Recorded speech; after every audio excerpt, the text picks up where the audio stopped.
అల్లుడు బతికే ఉన్నాడని చెప్పావు కదా, ఎక్కడున్నాడు?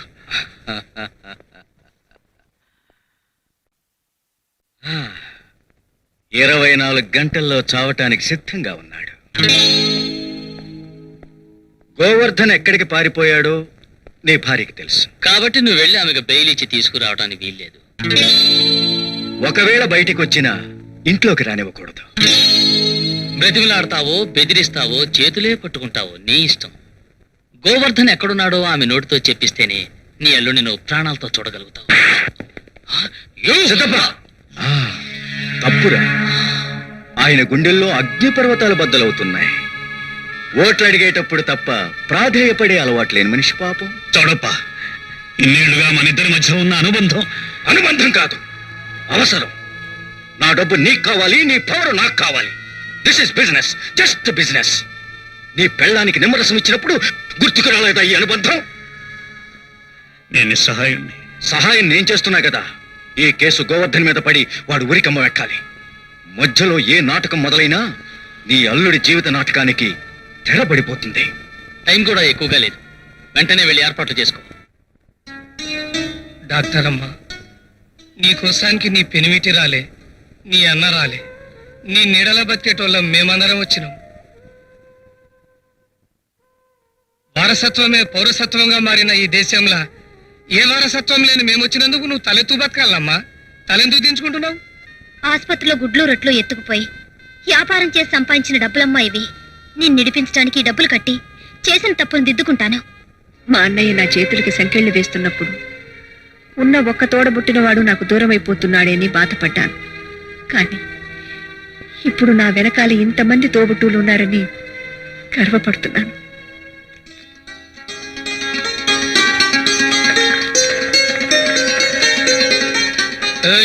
ఏందట్లా చూస్తున్నావు? చిల్లర పైసలే కావచ్చు, చిల్లర రోడ్డు తెచ్చిన పైసలు కాదు. లెక్క సక్కంగా చూసుకో. అలా విడిచిపెట్టండి. జియో చలో.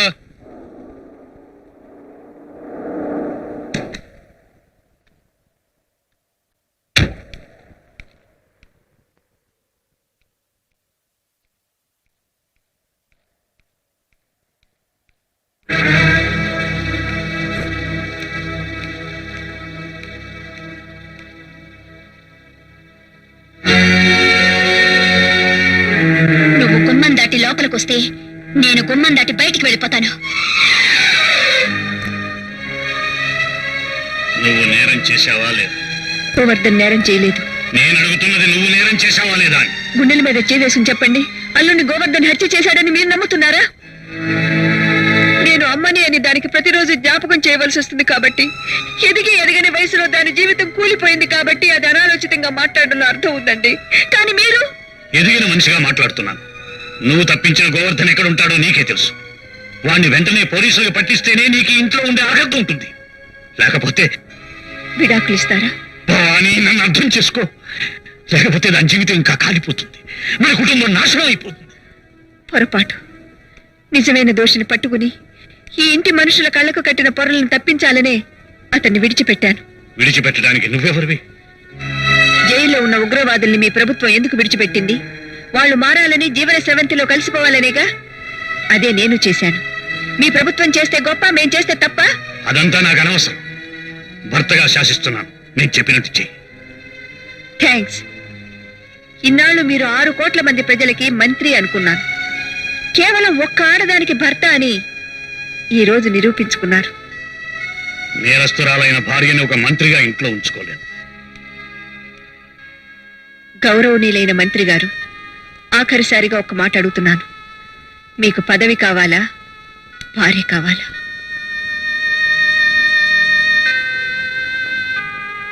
పదవే కావాలి.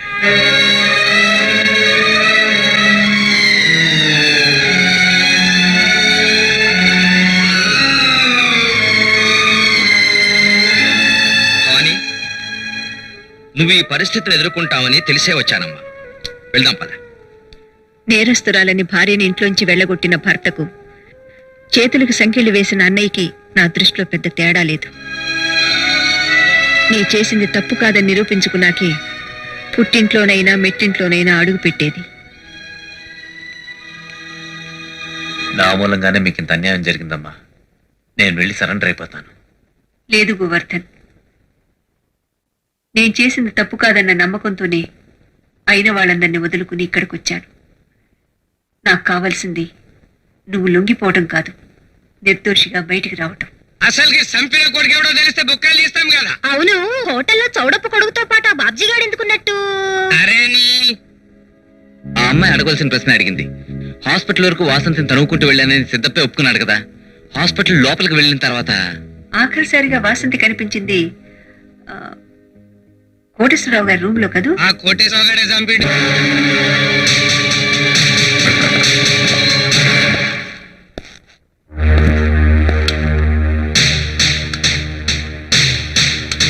ఆల్రెడీ హంతకుడు అన్న పేరున్న నాకు నిన్ను మర్డర్ చేయడం వల్ల కొత్త శిక్ష ఏం పడదు. మర్యాదగా నిజం చెప్పి నీ ప్రాణాలు కాపాడుకో.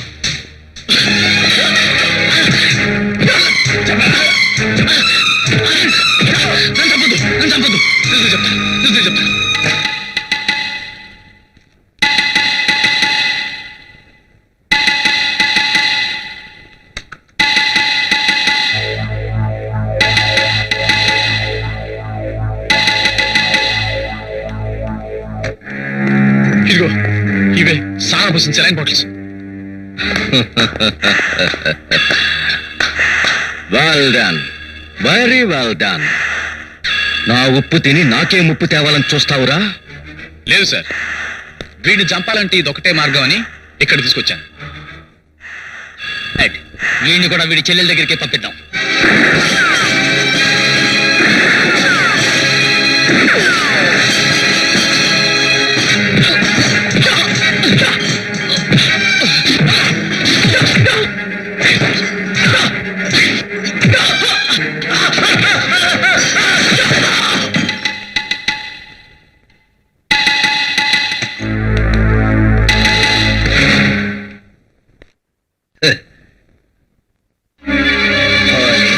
నువ్వింత ధైర్యంగా నా రూమ్ సోదా చేస్తున్నావంటే నీకు అంతా తెలిసిపోయిందన్నమాట.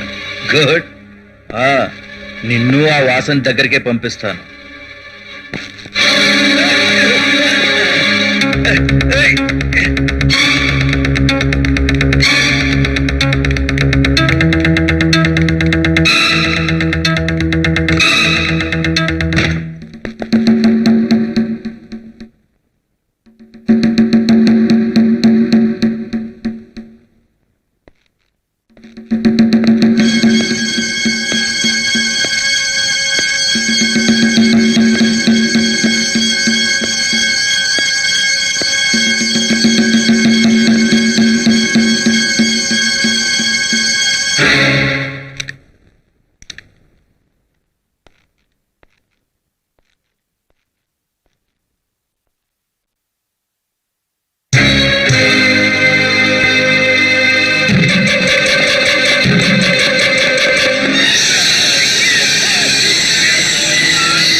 కళ్ళు తెరు చూడు శ్రవణ్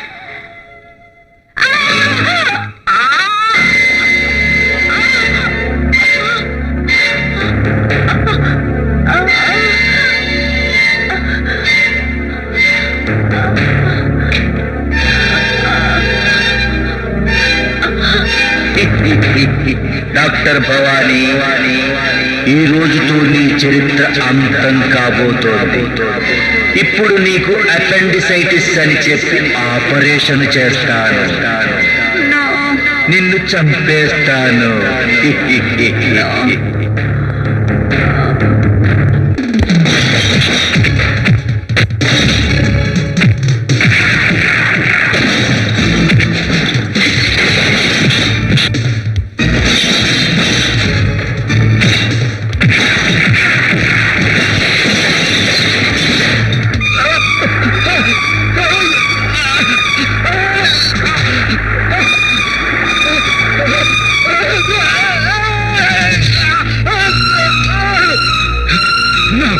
ప్లీజ్. ఏ సారాయి వల్ల నా చెల్లెలు చనిపోయిందో, ఎన్ని అమాయక జీవితాలు బలైపోయాయో, ఇప్పుడు అదే సారా నిన్ను మార్చి మస్ చేస్తుందిరా బాస్టర్డ్.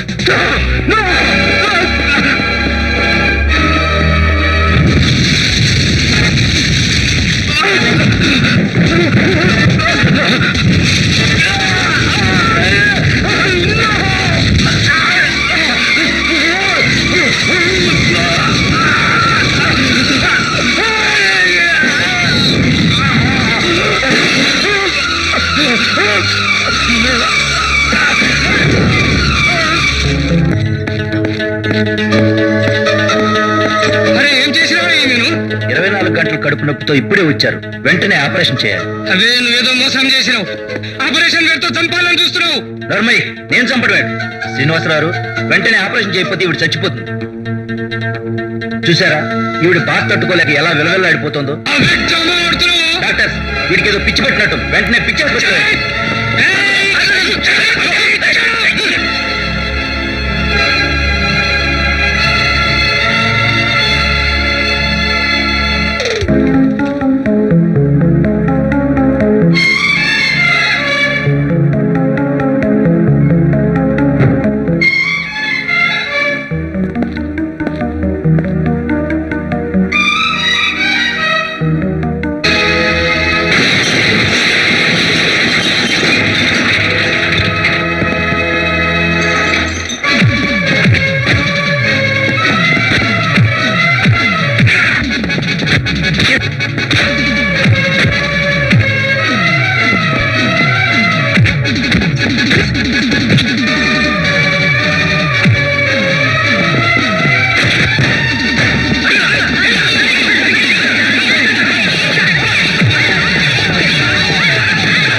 చంపింది నేనేనని కోర్టులో ఒప్పుకుంటాను.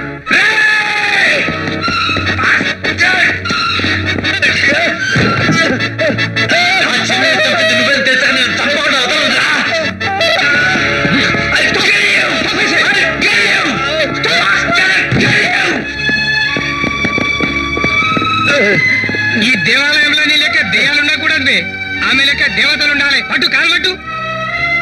నన్ను క్షమించండి భవానీ గారు.